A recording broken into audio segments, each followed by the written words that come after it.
আজ যে এতগুলো খাবার বানিয়েছে না, পেট পুরো ভরে যাবে আমার। এই না তোর খাবারের চিড়ে, তোর খাবার তুই খা গবলু। আমাকে শুনিয়ে শুনিয়ে কি বলছিস তুই? কি বললি হাবলু তুই? না না, আমি আমি আমি মানে এটা গবলু কি সুন্দর হয়েছে না পেন্টিংটা, দেখ তুই একবার।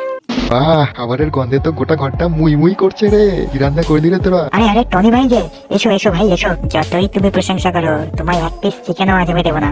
কাল তোমার বাড়ি থেকে একটা ডিম চাইতে গিয়েছিলাম, তুমি তো আমায় দাওনি।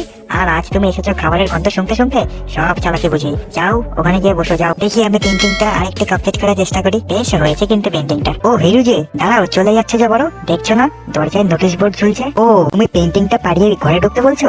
আগে বলবে তো। নো প্রবলেম গবলু, দেখো হয়েছে, এবার তো যেতে দাও। তোমরা তো কিছুই বোঝো না দেখছি। দেখ হাবলু, তুই আমার জন্য পেন্টিং বানিয়েছিস, তাই তোকে শুধু আমি চিকেনটা দেবো। এই বদমাস টনিটা কেন এসেছে জানিস তোরা? কাল রাতে আমি ওর থেকে মাত্র একটা ডিম চাইতে গেছিলাম, বেটা আমায় দূর দূর করে তাড়িয়ে দিয়েছে। এত বাজি আর বদমাস এই টনিটা। আমাকে তো তখনই একটা তাহলে ফোন করতে পারতিস। দেখ তোদের এই কাপটা কি সুন্দর বল।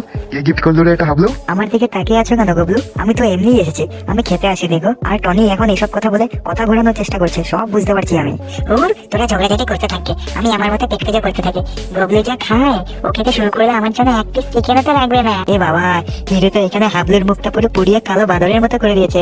ওকে এখন ঠিক মুখ পোড়া বাদরের মতোই লাগছে। কি কি বললি? বন্ধুরা, আমার এই ছোট্ট চ্যানেলটিতে আরো মজার মজার কন্টেন্ট দেখার জন্য সাবস্ক্রাইব করো।